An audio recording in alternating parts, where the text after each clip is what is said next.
beloved Reverend Father, distinguished guests, the flow of Christ, and dear friends. Today we gathered here to honor and pray for the Egyptian victims of the recent horrible acts of terrorism in Libya. As you know,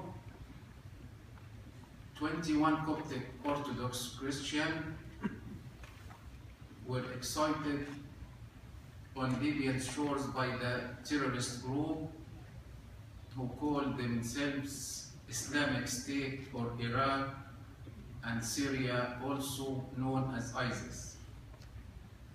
These men were first seized by ISIS from the city of Sirte between December and January, taking them as hostages. At least 13 of these men came from El-Our, the village in El-Minya in central Egypt. And they had traveled to Libya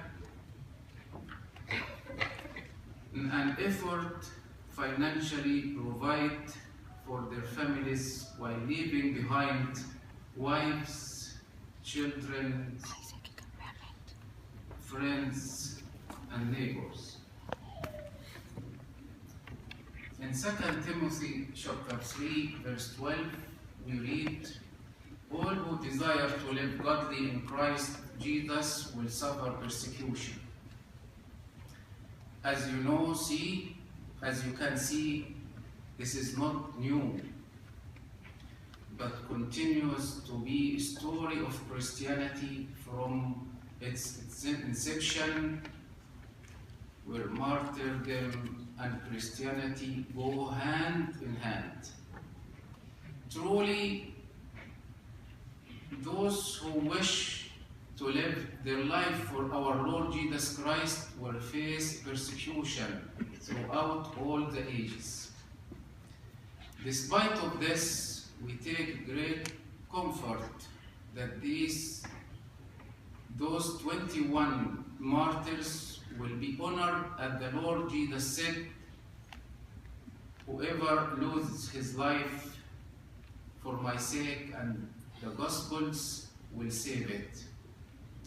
We also remember the blessed words of the encouragement of our Lord Jesus, who spoke when he said, "That in me you have made peace, for in the world will have tribulation, but be in good cheer, I have overcome the world." How is that we can have a cheer in this time, you may ask? We may have cheer, and we do have cheer, knowing that our Lord Jesus Christ with us, for he said, "I am with you always, even to the end of the age." Those 21 brave Coptic Orthodox men who were tortured and gave their lives for the Lord were more courageous than those who tortured them, for they never once, not even a second, let go of their faith, even in their final moment while facing death by the sword. And instead of fear, they were filled with bold faith, and they called upon the name of the Lord Jesus Christ immediately before their martyrdom. And I encourage you, my brethren, that we all should follow their courageous example, who did not deny their faith in the face of death. We must remember also the word of the Lord, who said, "Whoever confesses me before men, him will also confess before my Father who in heaven." Truly, they suffered the most barbaric violence but now they enjoy the most solemn peace of the heavenly paradise in the bosom of our Holy Father Abraham, Isaac, and Jacob. Just as men remain true to their faith in the face of this sinless act of violence and hatred at the hand of ISIS, let us also remain steadfast in our Orthodox faith and pray for strength during the bittersweet time. Let us also, with the knowledge that through God's love and grace, we are strengthened to offer the greatest and most powerful witness to Him by offering our lives in thanks to Christ Jesus, who died for us and offered us His life on the Holy Cross.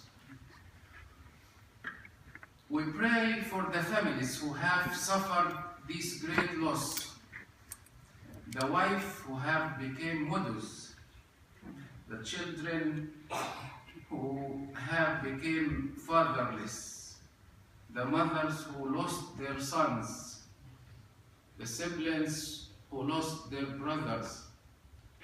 We pray that God give them both all comfort and strength.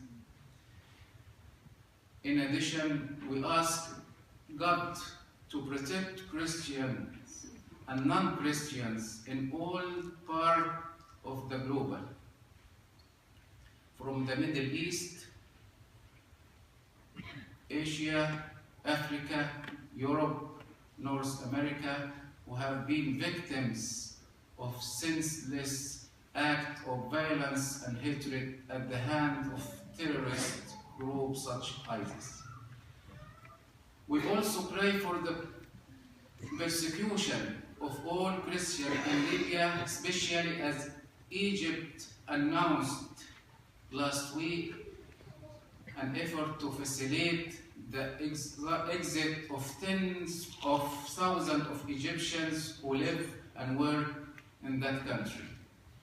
Also, let us not forget the word of our Lord, who calls us to pray for those who commit this violence.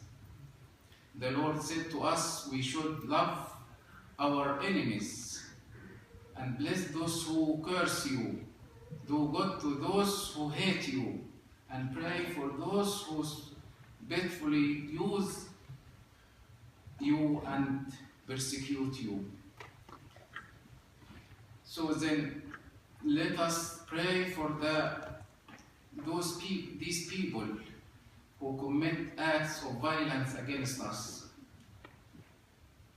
In conclusion, I would like to offer my personal thanks to the governor of Egypt and President of Egypt, Mr. Abdel Fattah al-Sisi.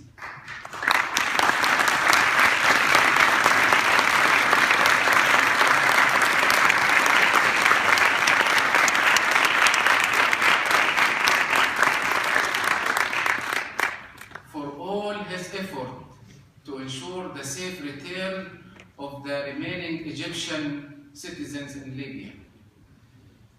I also wish to thank each of you for your prayer and for your support that you have shown us by joining us tonight to honor the life of the 21 Coptic Orthodox martyrs.